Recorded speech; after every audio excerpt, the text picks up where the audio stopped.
Signore e signori, bentornati per la seconda parte del concerto della Fanfara. Ascolteremo ora una serie di brani classici napoletani. Inizieremo con Ia Tevoria Vasà, fino a Reginella, Nasera e Maggio, insomma i brani più belli della canzone napoletana.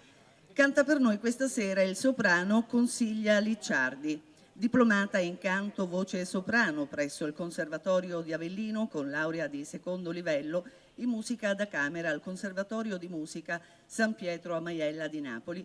Consiglia Licciardi è conosciuta per il suo lavoro di ricerca e per la sua raffinata sensibilità musicale. Signori, iniziamo con Ia Tevoria Vasà. Dirige il maestro maresciallo Marco Smarra.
tu